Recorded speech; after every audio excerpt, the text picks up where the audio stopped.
The 1992 Los Angeles Uprising, the Cambodian genocide, Japanese American incarceration.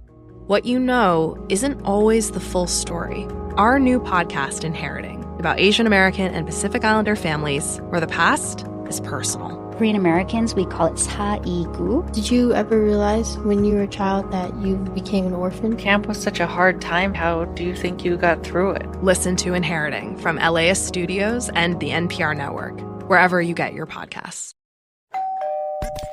You're listening to Whoa! Potluck.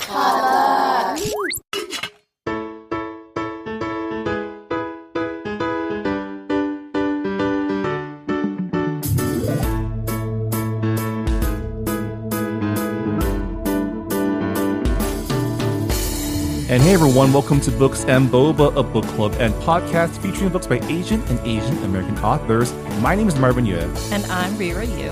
And we are here for an author chat with Amber Chen about her debut novel of Jade and Dragons, a Chinese-inspired fantasy murder mystery about a girl who disguises herself as her brother to infiltrate an engineering academy to find the murderer of her father. As always, Books and Boba is supported in part by our listeners at Patreon. So if you're interested in becoming a bigger part of our book club, head on over to patreon.com/booksandboba, where you can gain access to our members-only Discord server, as well as monthly bonus podcasts. So definitely appreciate everyone who's supported us so far. Yeah, we had a wonderful chat with Amber about her journey to becoming an author, going from online publishing to traditional publishing. We talked about C-dramas and their tropes, as well as the patriarchy, which is, one of my favorite topics to talk about on this show. But it was really fun. And I feel like this book was both of our jams, Marvin. Like for you, it's, silk punk fantasy with an academy storyline. I feel like you're a big fan of like those academy storylines. And for me, there is romance, and I just like historical period dramas. So there was that aspect for me. Yeah. So there's a little bit for everyone. Also, everyone knows we love a good murder mystery, right? So definitely something that hits all of our buttons for sure. So yeah, please enjoy our conversation with Amber Chen.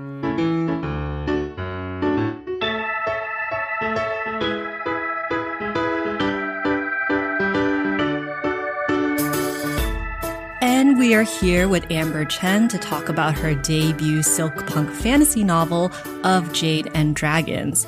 Welcome to the show, Amber. Hi, I'm Amber, and I'm super happy to be here to talk about my first book. So thank you very much for inviting me. Yeah, this is an international interview since Amber is calling in from Singapore. Thank you for joining us from all the way across the ocean.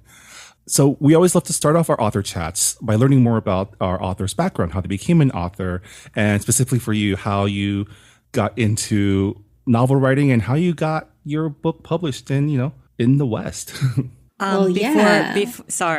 Before we jump into your journey, I just wanted to start off with a fun question, just kind of ease into our conversation. I couldn't help but notice that your bio says that you drink one too many cups of bubble tea, and I think we would be remiss to ask you what your go-to order of bubble tea is, considering that our podcast is called Books and Boba. So what's your go-to order? I think I have a really boring bubble tea order. I typically go for the original milk tea with pearls, although my second favorite would probably be honey green tea, I think. So I usually just switch between these two. I'm up for trying any new flavors, though. If you have any recommendations, I'm happy to take them.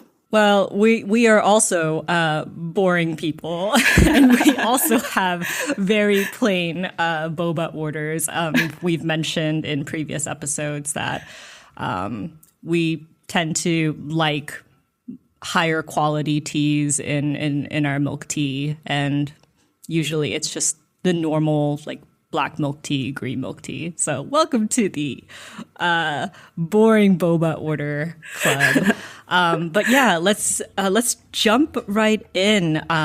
So Marvin asked you like how you kind of like if you can just kind of guide us through your writing journey. Were you always a writer when you were a kid? I was a reader, but I wasn't a writer till quite a lot later. So my first ambition was to become an astronaut, actually, but obviously that's that very didn't ambitious. quite happen.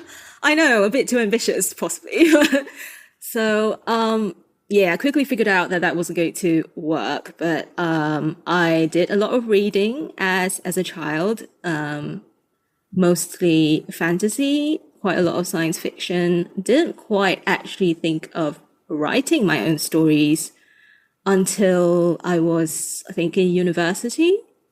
So I had a lot of spare time in university to kind of binge watch plenty of TV dramas. So that was what I did a lot of. And that was when I kind of realized that there were a lot of stories that kind of ended with unsatisfactory endings or endings that I didn't quite like, or stories whose plot arcs didn't quite work out the way I would have preferred. And that's when I sort of decided that maybe I should take matters into my own hands and then write my own stories that I would be happy with. And that's kind of how it all began. I first started writing K-pop fan fiction.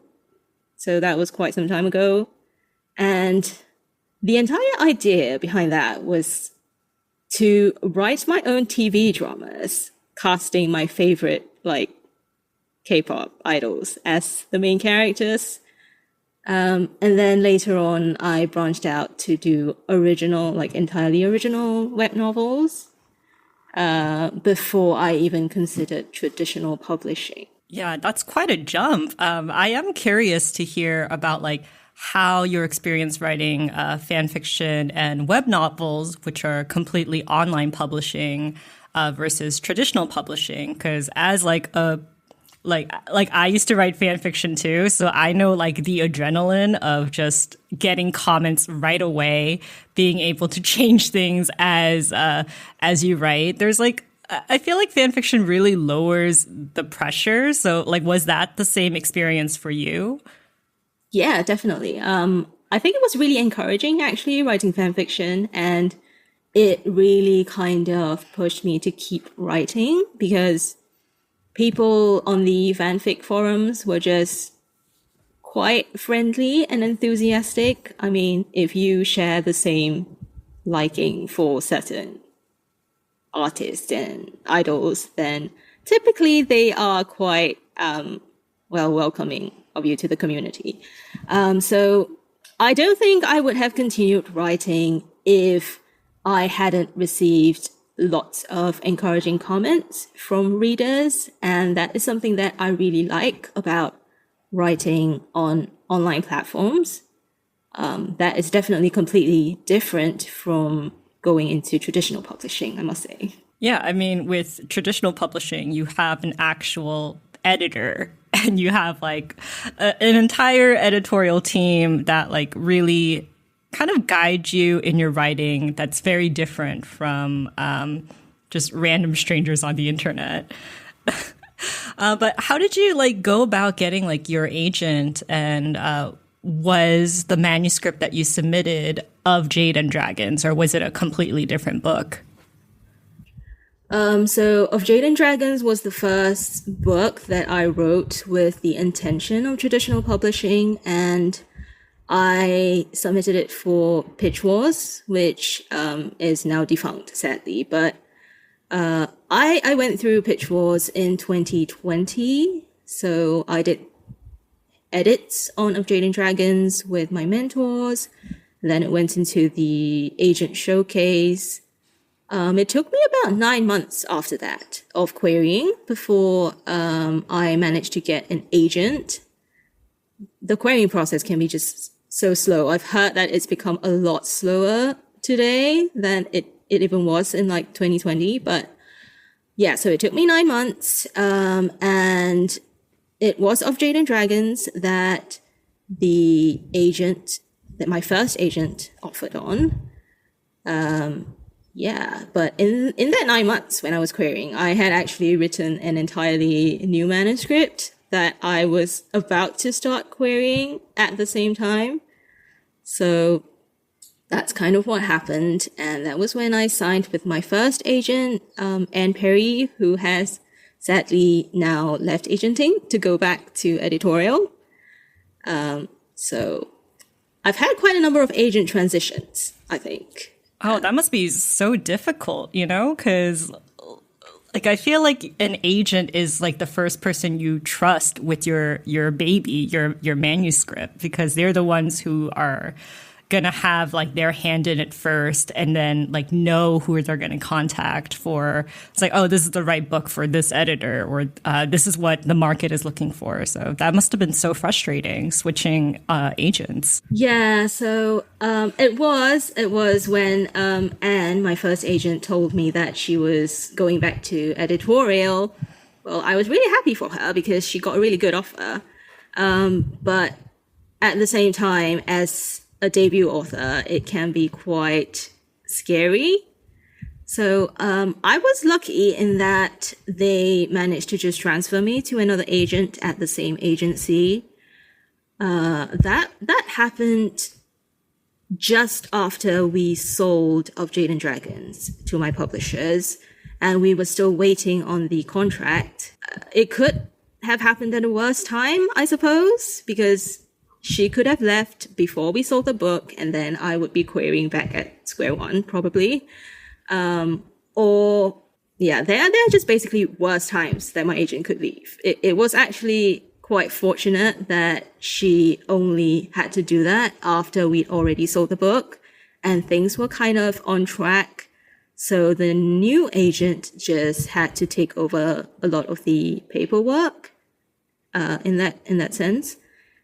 But so while we were editing Of Jade and Dragons, and we were approaching the period where I would need to submit new work for my publishing house to consider, that was when I started thinking about whether or not it might be a good time to find a new agent. Because, well, while my second agent was really sweet and she's fantastic, ultimately, I felt that I might not be the best fit for her list. She kind of just inherited me from the one that did pick me out of the slush pile. So I spent a lot of time thinking about that, and eventually I decided to just make the plunge and maybe find a new agent who might be a better fit for my work. And that's how I ended up with my current agent, who was my third agent, Laura. And things have been fantastic so far, and I think Laura has a great appreciation for the kind of work that I do, and I think that's really important in an agent-author relationship. Yeah, I mean, like, our listeners probably know that traditional publishing, it's slow, there's a lot of obstacles, and when one thing kind of hinders you from getting to the next stage in publishing, it could take a while. And you were very fortunate, like you said, that you were able to find another agent that matches your vision quite easily. I mean, I wouldn't say it was super easy, but it could have been a lot worse. So I want to move into your debut novel. For the people who don't know much about it, can you give us a quick elevator pitch of Jade and Dragons? Sure. So Of Jade and Dragons is a young adult soap punk fantasy.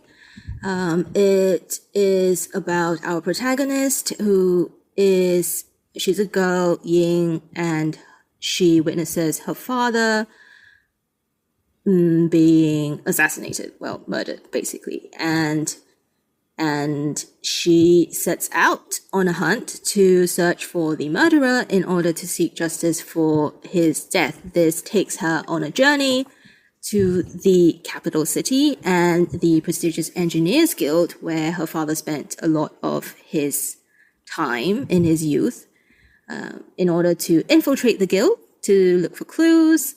Ying basically disguises herself as a boy to participate in the guild's boys-only apprenticeship trial with the help of a mysterious prince who might have an agenda of his own.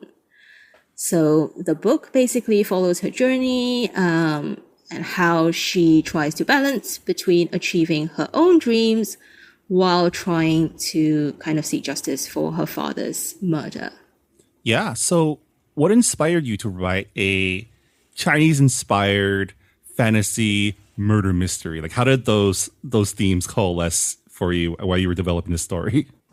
I really like reading up about history, so that's one of my hobbies, is speculating about the life and times of historical figures and trying to kind of fill in the gaps in historical records. So that's what happens with Of Jade and Dragons. Of Jade and Dragons was actually inspired by real people and real events that took place in the early Qing dynasty. Specifically the story of the first emperor of the Qing dynasty and the woman that historical records claim that he loved the most. This girl, her name is Hajol. Right, so Of Jade and Dragons kind of speculates about what could have happened between these two historical figures before everything we see in the history books, because Hajol's life, as we know it, only begins from age 26 when she enters the palace, and no one really knows what happened in her life before that, and that's plenty of years of time, but plenty of time for me to kind of imagine what might have happened and how she ended up becoming an empress' greatest love. So that was the original inspiration for the story. Of Jade and Dragons was also inspired by a classic Chinese tale, The Butterfly Lovers. It's one of my favorite Chinese tragedies. In that story, the female lead, Zhu Yingtai, also disguises as a boy. So there is that girl disguising as a boy trope to study in an academy. Because in that time, only boys were allowed to receive education. And she managed to do all that because she had a really supportive father who was willing to support her dream. So I really liked that kind of father-daughter dynamic. And that is something that I kind of brought into Of Jade and Dragons as well. Yeah, I love the fact that you meld, like you said, this was based on real historical figures, and you kind of went off on the idea of like, oh, well, like what was Harjol's life before she came into the palace? But at the same time, your book is fantasy. There's like it's silk punk, which is a subgenre in kind of like the steampunk umbrella. And we've read Ken Liu's Grace of Kings before, and I'm wondering if that has inspired you at all into like getting into the genre. Like what about silk punk made you go, yeah, I want to write that? Yeah, so I've read Ken Liu's Dandelion Dynasty series. It's become one of my favorite series. I think he did a wonderful job in creating this entire technologically inspired world that draws from all your East Asian Pacific Islander influences. So I did love the kind of world building that he did. And I also read Neon Yang's Kanzeret series, which also has a similar, I think it typically is categorized as silk punk as well. So the idea of having a tech-based world that's inspired, that draws from East Asian influences was something that really appealed to me as a fan of Asian history. So, and in learning about Chinese history, I also kind of learned about many interesting inventions that actually existed in real historical times. So the idea of blending real tech with fantasy tech and creating that kind of beautiful world, like one that Ken Liu and Neon Yang have built, was something that I thought it would be interesting to attempt. And so I did. And the thing is that I don't think silk punk is not very common at the moment, and it is probably a lot less seen in the YA space. So Dandelion Dynasty and Tenzorit series are all adult fantasy books. So I just thought it would be fun to be able to bring this sort of world building to a YA audience. So that was something that went through my mind when I was writing the book. Yeah, I mean, something that I definitely thought about a lot was like Chinese history. There was a lot of like technological advancements that was not parallel to like, say, the West, right? Like Chinese people developed, the printing press earlier and like had all these machines for war. And so I thought it was really cool that, especially silk punky stories kind of work off of that tradition. I'm curious, in your research, was there an invention or innovation that really inspired you, or like that was your favorite that you took on as like extra inspiration for your story? Yes, I guess. I'm not sure if this is going to be a spoiler, but basically, Ying creates a weapon during the course of her time at the Engineers Guild. And this weapon is actually one that is quite well known, I think, in Chinese folklore. It's called, the real thing is called the flying guillotine, right? And it has appeared in quite a lot of Qing Dynasty based movies and books. So no one actually really knows what this weapon looks like, although there are lots of stories that describe what it could have been. And that is something that has always like captured my imagination. It is quite gruesome, I think, the flying guillotine. But but it is one of those things that they typically paint as being used by assassins, used by the royal court. And that is something that I thought was quite fun to build in. And in doing my research, I also referenced this firearms manual that came from the Ming Dynasty. It's called the Huolongjing, or the Fire Dragon Manual. And it's a firearms weapons design manual. And some of the designs that are in this book are quite interesting. You have a pigeon-like bird that can fly and fire arrows downwards at whoever's below. And just the picture of that, if you Google it, is... who would have thought of doing something like that? The Chinese. Someone did. And I would have loved to see it in action. Yeah, one of the themes in your novel is how the pursuit of knowledge, the pursuit of practical applications of engineering often inevitably lead to weapons development and development for war. So I wanted to ask if you tell us a little bit about why you wanted to explore, this theme of how engineering is often just used to make weapons. Weapons is one part of engineering, right? And science is very often used. Well, it can be used in so many different ways. My training is in science. I am a biochemist. And to me, as a scientist, the technology is neutral. It really depends on who is wielding the technology and what the intention is. So that was a kind of idea that I wanted to explore in the book. The idea that to these engineers, to a lot of them, the technology that they create doesn't have a good or bad categorization to it. Like, it's all about the pursuit of knowledge and the pursuit of progress.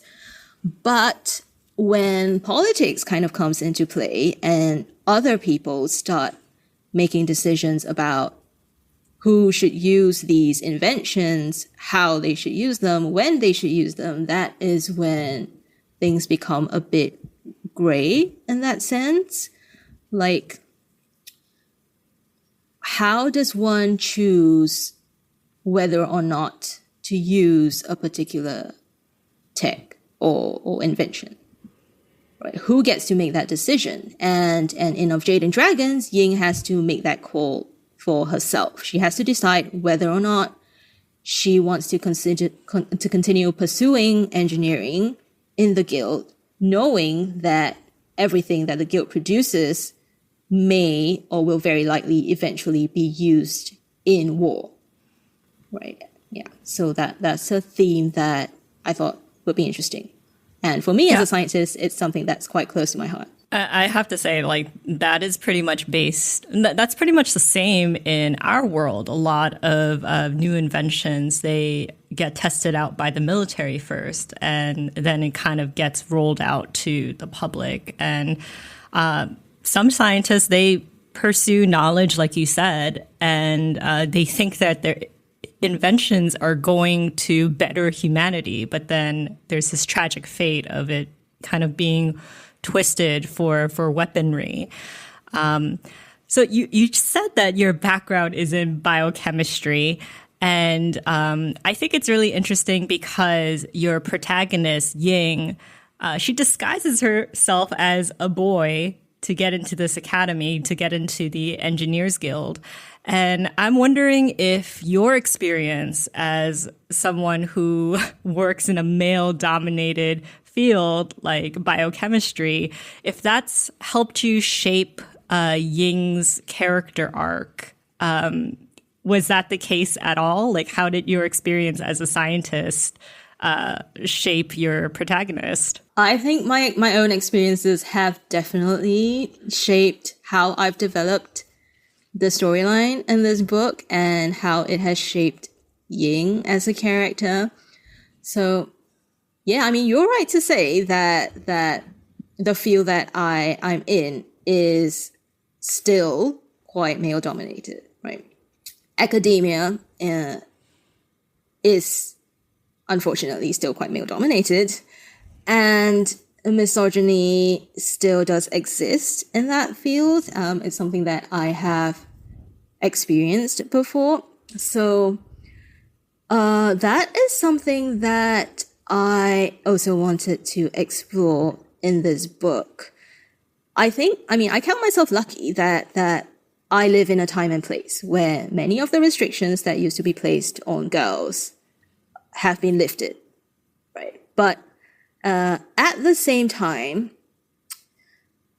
this kind of privilege is still, I suppose, not uniformly extended across all parts of the world. It kind of differs from place to place. And I think that there is still a lot of work to be done to kind of level the playing field. The patriarchy is quite deeply entrenched, and in academia, sometimes that shows itself a lot more. So even in countries that we might typically consider more progressive, you do see misogynistic attitudes, casual sexism appearing in science and tech. And that is something that I reflect on quite a bit. And sometimes I do wonder if we have truly made as much progress as we think we have. So to that end, I think that stories are incredibly powerful in helping to change mindsets on certain things. So in writing Of Jade and Dragons, I would hope that young girls who are interested in science and tech don't get turned away when they face these kinds of microaggressions when they first enter the field. And someone might read the book and think, maybe a girl like me can build airships and invent mechanical beasts one day, just like Ying has. And some readers have told me that they appreciate having representation of girls in STEM in books, and that's something that makes me happy to hear. Like, I do hope that more girls enter the fields of STEM and go on to pursue it and that they don't get discouraged or that they don't get put off by some of these aggressive attitudes that they might face. Yeah. And if that book can help there's one a lot girl, of that would be great. conditioning because because the common narrative is that girls are too emotional, they don't think logically, and boys are just better at math and sciences, which I think is just not true. But if society says it enough times, if they put all these obstacles ahead of girls, then you kind of have like that internal the patriarchy is kind of gaslighting you. And what I really loved about one of the things I really loved about your book is the relationship between Ying and her father, because despite the world being, very patriarchal and barring girls from joining the Engineers Guild, her father, who is like one of the most famous engineers of his time, he's very encouraging of Ying pursuing engineering. How did you develop Ying's relationship with her father? Because easily it could have been like a mother-daughter relationship, which is something that we've seen more commonly in Asian diaspora literature. That might be partly due to my own experience. My own father has been very encouraging of me pursuing science, and that is something that I really appreciated growing up. Well, mothers and daughters are always very close. I don't know, but there's always the saying, I'm not sure if it's the same over where you are, but I've always had this saying that fathers are actually closer to their daughters and mothers to their sons. So, not sure if that's true. It probably differs from family to family, but I do like a close father-daughter dynamic and relationship. I believe that fathers should play big roles in the growing up years of their children. That is something that I strongly believe in, and I think that all men should do. And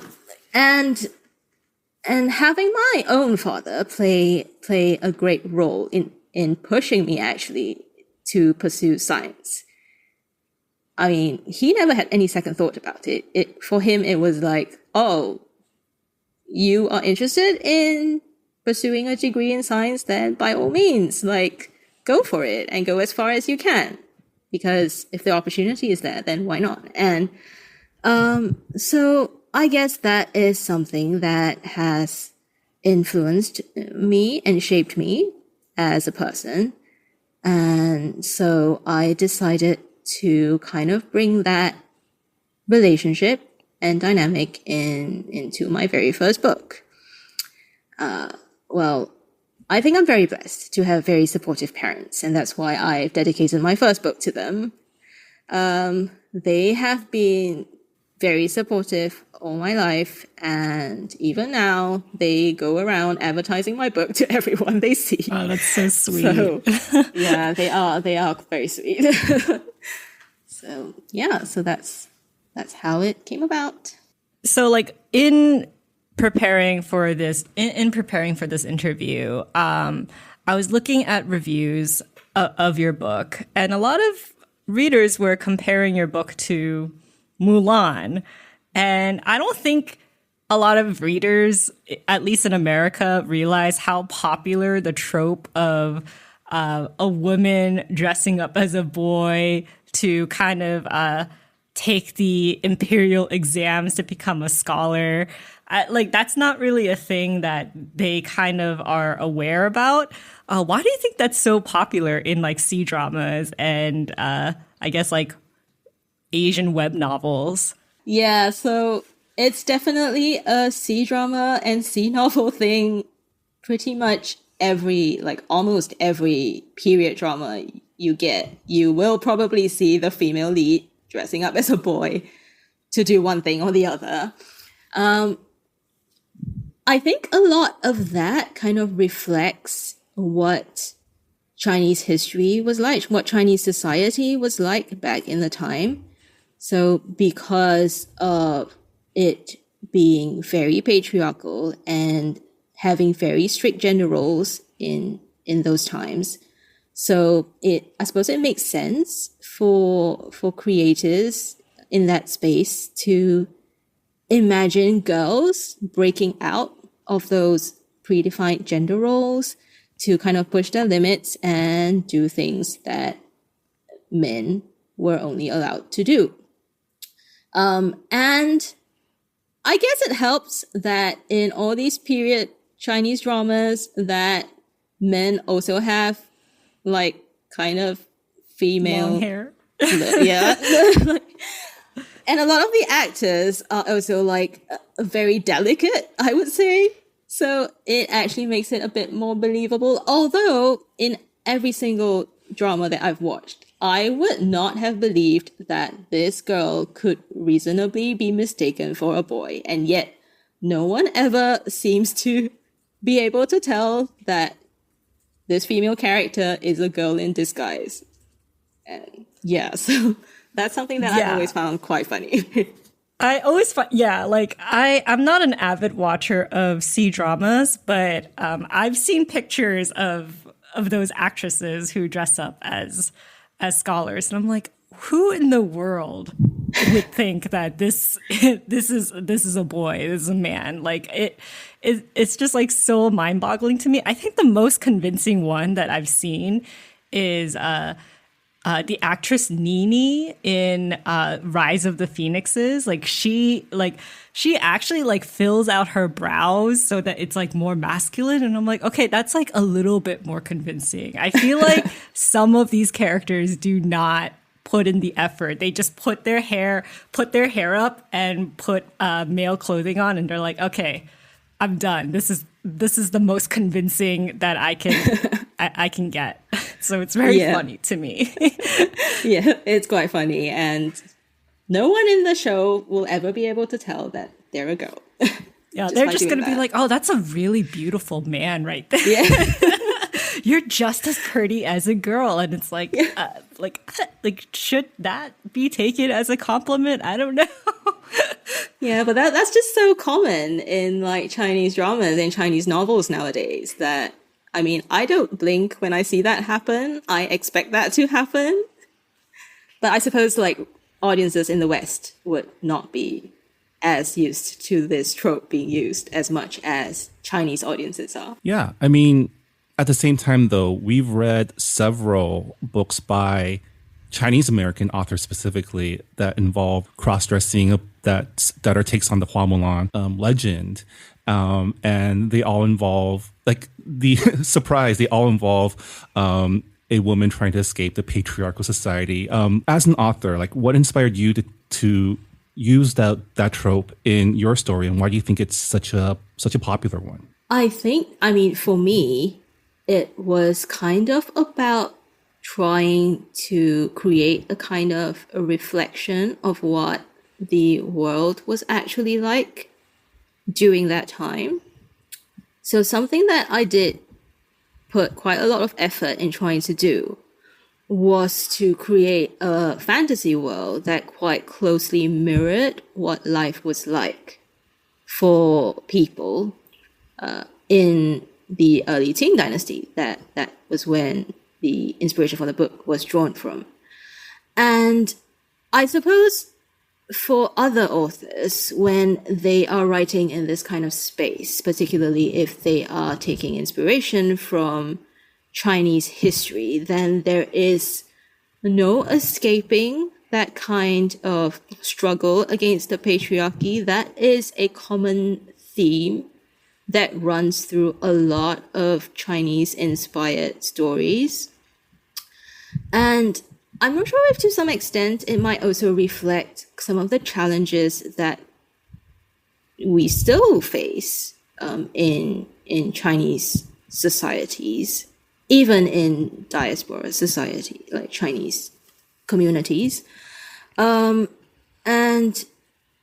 I suppose that is something that, I mean, I as an author, I'm not sure about other authors, but I as an author hope that we can continue to make progress on. And well, that's the more serious part to it. The other part is, I suppose, it's just fun to like have girls beat boys in everything. Yeah, it'd be nice if we didn't have to have a woman disguised as a man to prove that she can be just as good, but it does provide interesting stories and scenes and confrontations. So, Yeah.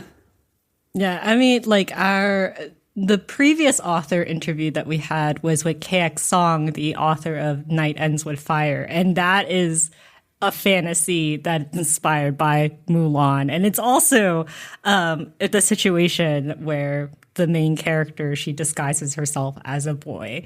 So it's nice that we're having like more of those stories in that like canon of cross-dressing and kind of proving that girls can be not as good, but just like better in a lot of cases than their male peers in their fields. So yeah, I think it's like really fun to see that subgenre growing. Yeah, I guess that is one subgenre that you see, and I don't know, because I do read like quite a lot of Chinese novels and Chinese content in general. There is also a shift toward like having girls succeed in being girls without having to disguise themselves as a boy.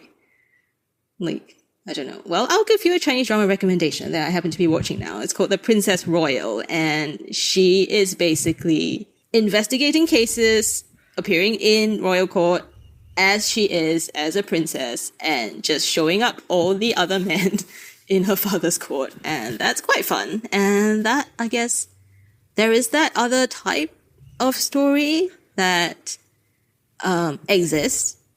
And obviously, we can probably see more of that, like Chinese-inspired stories of girls excelling as girls without having to do the disguising as a boy thing. But I suppose disguising as a boy, well, like Marvin said, does present opportunities for amusing confrontations or tense situations that, well, just lends itself to kind of propelling the plot forward and being a bit, well, amusing sometimes. Yeah, I mean, I love the idea of like more stories where the girl can embrace her femininity and still show the boys I can be smart. I can do all the things that you do and look prettier, I guess. I like before we move towards the end of our interview, we really didn't talk about like the other main lead in your book, Ye Yang, who is the romantic male lead. And he is a prince in your book, and that seems to be also a very popular trend in C-dramas, where like the main heroine kind of gets together with the prince, or sometimes not, because there's a lot of tragic endings in C-dramas. Were there any C-drama characters or actors that inspired the character of Ye Yang? I wouldn't say that there were any like C-drama characters that inspired him in particular. When I created Ye Yang, it was very much based on what I imagined the real first Qing emperor to be like. So in writing his character arc, I think one of the things that I was trying to explore was the idea of how someone in that kind of position of power, or someone who has basically grown up in this kind of political whirlpool where like he basically has no choice, and how that shapes him as a person. So in like, if you were to read stories about many of these Chinese emperors or princes who are trying to become emperors, I feel that a lot of them, they would think very differently from like a regular person. So you kind of see the contrast between how Ye Yang thinks and how Ying thinks, right? To him, you don't have to give up anything. Like, I as someone who's born into privilege, he doesn't think that there needs to be a trade-off to anything. He can fight wars, he can be the high commander, and he can still have his relationships intact at the same time. And he doesn't understand that there needs to be a compromise. To him, and I suppose to many of these emperors, there doesn't have to be a compromise. You can have the cake and eat it too. And something that I also wanted to explore or to get people to think about was whether or not this is any fault of his, because he was brought up that way. That was his growing up environment. That was what he was taught. So he wasn't really given much of a choice to learn otherwise. And so in that sense, through meeting Ye Yang himself will have to grow. And I suppose something that I want to try to do as we move into the second book is to see how he continues, how these interactions between them might change his mind or might not, whether or not this entire emperor mindset just is too strong to overcome. And yeah, so that is what inspired Ye Yang as a character. The idea of exploring, well, what we call 帝王术, like the art of being an emperor. So we're winding down to the end of our talk, and you brought up book 2. So of Jade and Dragons, technically I would say it's kind of a standalone. It does have a conclusion and not really much of a cliffhanger for those of you guys who are just getting into the book. So what was that process like writing? You're probably in the middle of writing the second book. Was it something that you always had planned when you were writing the first book? Yeah. So it was always planned to be 2 books. But the thing so you're right to say that book 1 could read as a standalone because all the kind of events surrounding her father's death kind of wraps up quite nicely at the end of book 1. So for this duology, it's actually more of a continuation of the character arcs more than it is a plot arc.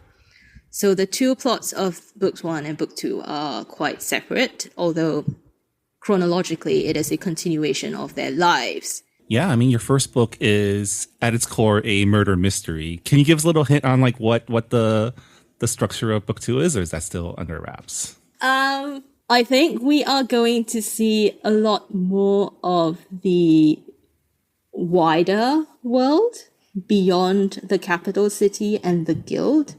So there will be more exploration into the idea of the brewing war between the Antarans and the Kirin Empire.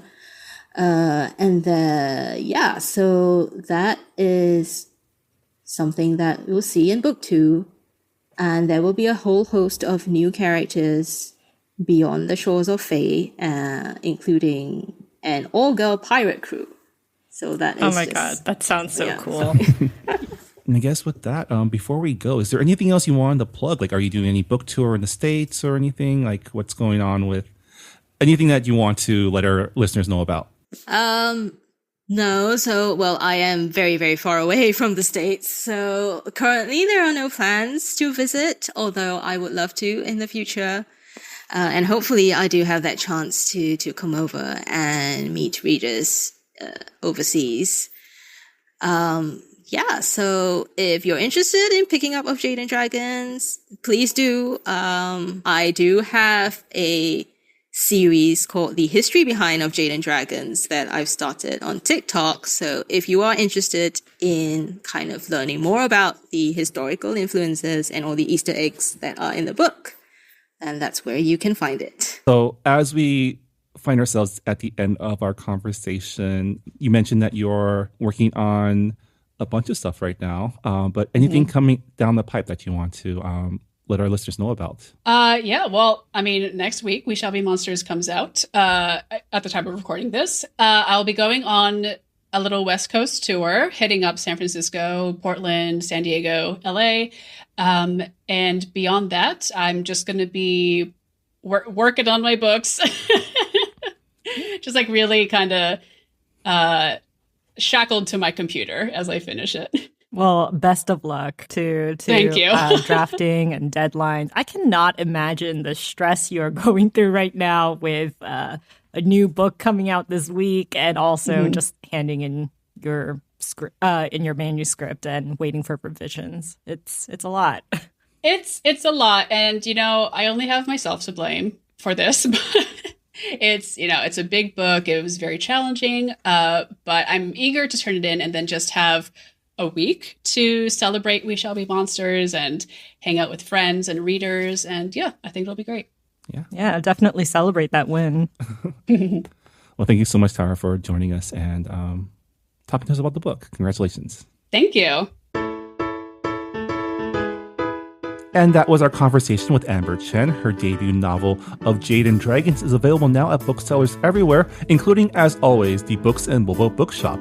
I guess before we call it an episode, Rira, for the last time, can you remind us what we are reading for book club for July 2024? Yeah, so we are reading The Sense of Wonder by Matthew Salesses, and it is centered around an Asian American basketball star, so kind of like Linsanity, but Korean American.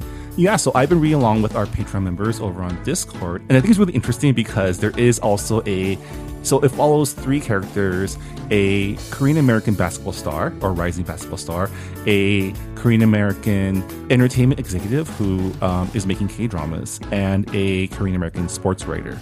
And there's some, we just finished the second third of the book, and there's some, for those of you who are not into sports but into the drama, Matthew does a really good job of making the sports drama even more extra than the K-drama plot. So I definitely think there's something for everybody in this book, even if you're not a sports person. I mean, sports makes pretty good drama. I mean, I'm not a big sports person in real life, but I will gobble up a sports anime. Yeah. So I feel like with books and movies and TV shows, sports is a pretty good way to raise the stakes and to keep things entertaining. Yeah, so if you've read the book and have thoughts to share, please let us know on Discord starting this Friday or on our Goodreads forums so that we can include your feedback on our end of month discussion episode as well. So definitely appreciate everyone chiming in. But with that, that'll do it for this episode of Books and Boba. Thank you once again to Amber Chen for joining us all the way from Singapore. And we'll see y'all next time. Bye, everybody. Bye. Thanks for listening to Books and Boba. This podcast was hosted by Marvin Yue and Rira Yu and edited and produced by Marvin Yue. Follow the book club on Twitter and Instagram by going to @BooksandBoba and engage with us on Goodreads on our Goodreads group. You can also check out past episodes of the podcast by going to booksandboba.com and by subscribing to us on your favorite podcast app. Don't forget, you can support Books and Boba and Asian American authors by purchasing books at our bookshop.org account. Check out the link in our show notes and also at booksandboba.com. Books and Boba is a proud member of the Potluck Podcast Collective, a collective of Asian American hosted podcasts featuring unique voices and stories from the Asian diaspora.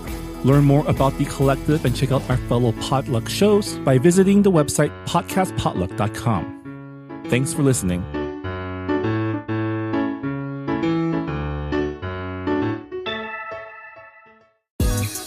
Life gets a little crazy sometimes. Sometimes it's confusing, sometimes it's funny, sometimes it's beautiful, and sometimes it can just piss us off. Enter First of All Podcast. It's a safe space for real conversations about the things that we all struggle with, celebrate, contemplate, and work through in our daily lives. I'm your host, Mindy Chang. I'm an actor, filmmaker, and entrepreneur with a colorful background, a full life, and brilliant friends who I love to unpack life with to share with all of you. They are everyday people like you and me, ranging from award-winning artists, cultural icons, powerful CEOs, my hilarious childhood friends, and even my mom. Tune in for honest conversations on mental health, dating, sex, family, career, culture, and everything in between. Listen to First of All wherever you find podcasts, part of the Potluck Podcast Collective.